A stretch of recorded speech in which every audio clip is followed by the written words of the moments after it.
Hey, I'm Don. I'm a psychologist and researcher, and I've spent a lot of time thinking about how relationships shape our well-being, not just individually, but as a society. This is the start of a new series I'm doing on Polyam Psychologist, where I'll be breaking down why I believe polyamory should be the default relationship model, not the exception. To limit any misunderstanding from the start, here are a few things I need to say.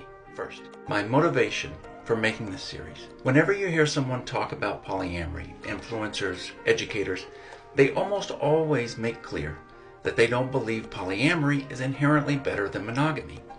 And I'm sure they believe it. But I also imagine that they're fighting against the stereotype of polyevangelists and hearing mono people say over and over that polyam folks think that they're better than everyone else.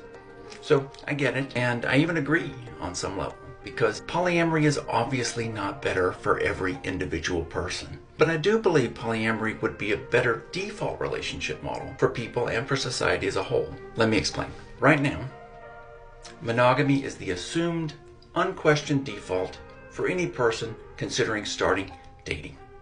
It's something people are expected to commit to before they even understand what their own needs are with respect to relationships and intimacy. Imagine if instead polyamory was a default expectation.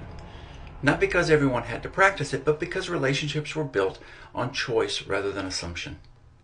That's what this series is going to be about. Also, I'm going to be talking about compulsory monogamy as the default, not your monogamous relationship, which very well may be the healthiest, best monogamous relationship that ever existed. Many of the things that make polyamory powerful, deep communication, autonomy, strong community bonds, are available to monogamous people too. But let's be honest, compulsory monogamy, as it's commonly practiced, rarely delivers these benefits. Instead, it often leads to isolation, unhealthy dependence, and relationship structures based on fear of loss rather than intentional connection. And I know, not every polyamorous relationship looks like the abundant, healthy, pro-social version I'm describing. Polyamory, like anything else, can be messy, dysfunctional, imperfect. But I believe that if polyamory were the default, many more relationships that are polyamorous would reflect its true potential, because those relationships wouldn't have to fight against the reflexes and assumptions we develop and the external pressures that abound in a world that assumes monogamy is the only valid way to love.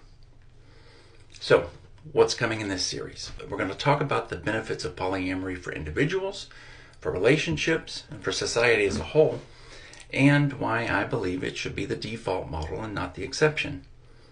So, let me ask you this. If monogamy wasn't the default, do you think you'd still choose it? If polyamory were the default, would polyamorous relationships be better than they are today? Let me know.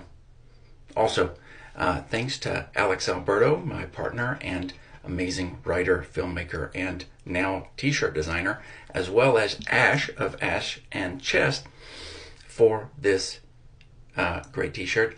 You can buy it alexalberto.com, Ash and Chess. I think it's on a website. I forget the name of it, but very cool. Love is not finite. Okay. Looking forward to seeing you.